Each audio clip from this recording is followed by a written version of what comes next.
ஆதியாகமம் 20ஆம் அதிகாரம். ஆபிரகாம் அவ்விடம் விட்டு தென் தேசத்துக்கு பிரயாணம் பண்ணி காதேசுக்கும் சூருக்கும் நடுவாக குடியேறி கேராரிலே தங்கினான்.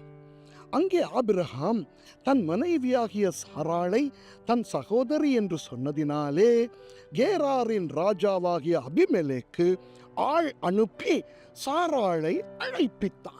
தேவன் இரவிலே அபிமெலேக்குக்கு சொப்பனத்திலே தோன்றி, நீ அழைப்பித்த ஸ்திரீ நிமித்தம் நீ செத்தாய், அவள் ஒருவனுடைய மனைவியாயிருக்கிறாளே என்றார். அபிமெலேக்கு அவளை சேராதிருந்தான்.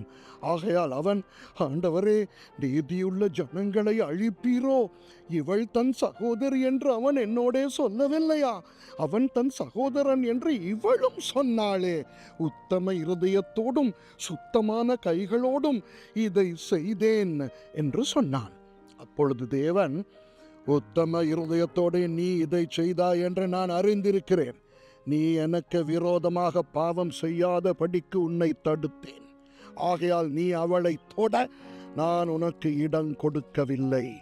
அந்த மனுஷனுடைய மனைவியை அவனிடத்துக்கு அனுப்பிவிடு. அவன் ஒரு தீர்க்கதரிசி. நீ பிழைக்கும் படிக்கு அவன் உனக்காக வேண்டுதல் செய்வான். நீ அவளை அனுப்பி விடாதிருந்தால் நீயும் உன்னை சேர்ந்த யாவரும் சாகவே சாவீர்கள் என்று அறிவாயாக என்று சொப்பனத்திலே அவனுக்கு சொன்னார். அபிமெலேக்கு அதிகாலையில் எழுந்து தன் ஊழியக்காரரை எல்லாம் அழைப்பித்து இந்த சங்கதிகளை எல்லாம் அவர்கள் கேட்கும்படி சொன்னான். அந்த மனுஷர் மிகவும் பயந்தார்கள். அப்பொழுது அபிமெலேக்கு ஆபிரகாமை அழைப்பித்து, நீ எங்களுக்கு என்ன காரியம் செய்தாய்? நீ என் மேலும் என் ராஜ்யத்தின் மேலும் கொடிய பாவம் சுமர பண்ணுகிறதற்கு உனக்கு நான் என்ன குற்றம் செய்தேன்?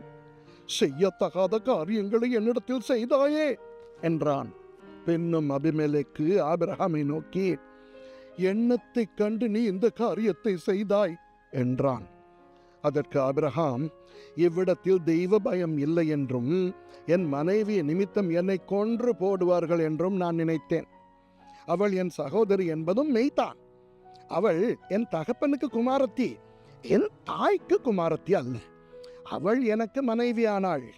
என் தகப்பன் வீட்டை விட்டு தேவன் என்னை தேசாந்தரியாய் திரியும்படி செய்தபோது நான் அவளை நோக்கி, நாம் போகும் இடமெங்கும் நீ என்னை சகோதரன் என்று சொல்லுவது நீ எனக்கு செய்ய வேண்டிய தயை என்று அவளிடத்தில் சொல்லியிருந்தேன் என்றான்.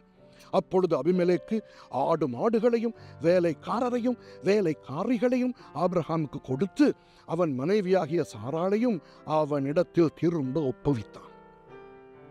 பின்னும் அபிமெலேக்கு, இதோ என் தேசம் உனக்கு முன்பாக இருக்கிறது, உன் பார்வைக்கு சம்மதியான இடத்திலே குடியிரு என்று சொன்னான். பின்பு சாராளை நோக்கி, உன் சகோதரனுக்கு 1000 வெள்ளிக்காசு கொடுத்தேன். இதோ உன்னோடு இருக்கிற எல்லார் முன்பாகவும் மற்ற யாவர் முன்பாகவும் இது உன் முகத்து முக்காட்டுக்காவதாக என்றான். இப்படி அவள் கடிந்து கொள்ளப்பட்டாள். ஆபிரகாமினுடைய மனைவியாகிய சாராளி நிமித்தம் கர்த்தர் அபிமெலேக்கினுடைய வீட்டாரின் கற்பங்களை எல்லாம் அடைத்திருந்தபடியால் ஆபிரகாம் தேவனை நோக்கி வேண்டிக் கொண்டான். அப்பொழுது தேவன் அபிமெலேக்கையும் அவன் மனைவியையும் அவன் வேலைக்காரிகளையும் குணமாக்கி பிள்ளை பெறும்படி அனுக்கிரகம் பண்ணினார். ஆமென்.